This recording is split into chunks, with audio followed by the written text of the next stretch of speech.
you able to throw that lead tracker back up on the screen for just a minute?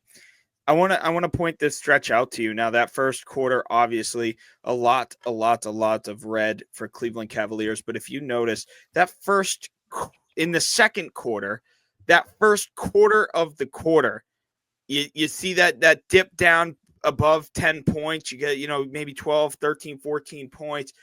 That was a stretch in which Jason Tatum was on the bench. And Rob, I don't know what direction you're about to take this show, but I do want to mention that, again, I understand tonight, shorthanded, no Jaylen Brown, no Derek White. Usually one of those two, if not both guys, are in there when Jason Tatum sits in the first half of that second quarter. But the Celtics really struggled tonight when Jason Tatum was on the bench, and that has been a continuous issue we've seen here. Yes, Celtics have won 16 of their first 20 games, but it's been happening a lot of times now where we see Jason Tatum hit the bench and the Celtics kind of waver. And tonight you saw that big time. And Seamus, you mentioned it earlier in the show where, hey, Celtics came out, they were getting great looks. They just weren't falling. This looked like a game that the Celtics could have been wrapped up very, very quickly. And when I saw that Cleveland go on that run and take a double-digit lead in that second quarter, that's when I kind of thought to myself, man, like, we can't get anything going without Jason Tatum on the court. Jason Tatum is not going to play a 48-minute game, even though he's capable of doing that on a first night of a back-to-back. And I thought we would get blown out of the water there. I am a little bit concerned about how the Celtics have not been able to generate really anything without JT on the court. Tonight, you kind of expected it. And that's something I texted you guys. I was like, all right, let's see how these guys handle the non-Tatum minutes. Because when they're full strength, Brown, White, Holiday, all those guys, right, they struggle. And it's been a struggle. And we know how good Jason Tatum is. And we know the impacts that he has. It's very apparent, right, guys? Absolutely. But I'm a little confused, right? I understand it. Jason Tatum takes this team from pretty damn good to really, really damn good, right? But yeah, we're not seeing that pretty damn good version of the Celtics, are we? And really put up a solid performance in a night where you're missing Jason Tatum. And I do want to talk about this, guys, because the production of this team without Tatum on the court, to me, has been an issue.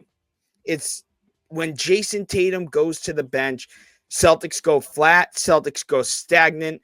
Their offense, nothing gets going. Shots aren't falling. Playing very sluggish. Tatum comes back into the game. That's a lot on Jason Tatum's shoulders. What did we see here tonight? I mean, Celtics plus 10 without Jason Tatum, jumped out to a 20-point lead. To me, I know, I get it. Still, even though Celtics missing a couple guys, are significantly better than the Pistons. We know that. But at the same time, I was impressed tonight with how this team played without JT because, as I mentioned, it's been an issue when Jason Tatum is not on the court for this team. Yeah, when Jason Tatum is not on the court, it feels like this team is missing a playmaker out there, which, of course, we have some pretty good playmakers on the squad in general. We have Derek White, Drew Holiday can be that guy at times, but ultimately no Drew Holiday, no Jason Tatum tonight, and it does feel like there is somewhat of a deficit in playmaking out on the floor where we don't have our top guy and it's more of your turn, my turn situation, not necessarily in scoring, but in terms of being that playmaker. And Jaylen Brown, for as good of a player as he is, he just doesn't quite have the same feel for the offense as Jason Tatum. And I shouldn't say maybe not the same feel, but he's not asked to do exactly what Jason Tatum is asked to do out on the floor as a playmaker. And Jason Tatum, he, of course, is averaging a career high in assists this season. So in the Celtics, they've played most of the time with Jason Tatum. It's all funneling through Tatum. Yet tonight, I thought we saw a more well-rounded experience from the Celtics and everybody really getting involved and everybody getting involved in the scoring in terms of it didn't quite run through one player as often as we've seen, which that player to be Jason Tatum. And Jason Tatum, of course, is very good at dishing out to everybody else. And this team really has a good chemistry and continuity with each other, making those extra passes, extra assists, and getting that wide open shot that they want tonight I felt like the team did a tremendous job of replacing Jason Tatum as more of a platoon. Now you could say Jaylen Brown was, of course, the number one guy for the Celtics tonight, and he had a tremendous night as well. We have Sam Hauser as the player of the game, but if Sam Hauser, if he misses 2 more threes, I think we're looking at Jaylen Brown as the player of the game. You know, if Sam Hauser is 3 of 10 from beyond the arc, we're probably putting Jaylen Brown at the top of the screen right now. So Jaylen Brown, of course, led the way for the Celtics from that standpoint, but I thought it was more of it was a wide open effort from the team in general. And we really needed to see that the other night in Cleveland, and we just didn't quite see it, unfortunately. Now, Jaylen Brown and Derek White, they were out, and tonight they were both in the game. Peyton Pritchard, of course, still out there in the game. They take over a big responsibility as well. But the Celtics, without Jason Tatum, definitely a positive point tonight to see the bench step up in the way they did. And even look at past performances of the Celtics bench, it's just really hasn't been there at all this season. Xavier, you mentioned it. It's mostly just Pritchard. If you look at the bench scoring, it's Pritchard.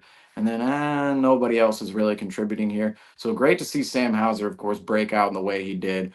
But just other guys on the team as well. We're still dealing with some inconsistent personnel in general because no Tatum, no Holiday today. But I would still say it's a positive game from the Celtics overall to have those 2 guys out, to play more of an inconsistent way, or I should say an inconsistent lineup, but maybe some lineups we haven't seen entirely this season just because of all the mixing and matching in the lineups from players being out and players being in. So I still thought it was pretty positive to see the way guys stepped up without Jason Tatum in the lineup. Yeah, I think Tatum's a premier offensive hub, and I think he can really engine an offense. And everyone talks about his assist totals have been up the last few years, but he just always makes the right read as well. He doesn't always need to get the assist per se, but he really is an elite offensive engine. And when he's not out there, it's been a real issue. And I think part of that is because Brown's a below average offensive engine. And tonight was the first time in a while I thought he didn't have blinders on. I think a lot of times when you see Brown lead a lineup, he's the man, he's the rock star. It's his time to be the lead singer. And that can work if the ball's going in the basket. But I think at times, like I said, he just has blinders on and it's kind of his show and he wants to do everything. And I think tonight he understood that it's better to get everyone involved and you can still be that rock star, but you have to also distribute. And I think that's why he finished with 9 assists. That's an insane Jaylen Brown game, 9 assists, that you just don't see that. And there's a reason for that. So I think when you're getting that kind of production from Brown, you should be happy. Because I think on a night-to-night basis, Pritchard's the second best hub of offense on this team, which shouldn't be the case, but it is. And I think part of that is because Brown is inconsistent in that area. And White and Drew can do that at times, but they're not as consistent, especially with their dribbling and what they're able to do. And I think if you're able to allow Brown to take on a little bit more of that burden, you'll start to see these other lineups without Tatum start to flourish more often. I just hope this isn't a one-off and this is a consistent thing with Jaylen because it hasn't been in previous seasons. Yeah, I'd like to see the consistency of that as well. I really want to see, and I get it. It's early in the season. We're still before 25 games, so there's still some kinks to work out. We're by far a perfect team, but I would like to see the Celtics specifically in those non-Jason Tatum minutes throughout the stretch of a game lock in a little bit more and really kind of get that continuity going, because I just feel like we are just totally lost when Jason Tatum goes to the bench. And there are times, there are bright spots, so I don't want to make it sound like we're the Charlotte Bobcats or anything, but at the same time, championship contending team coming off a championship trying to defend that, you definitely have to be better.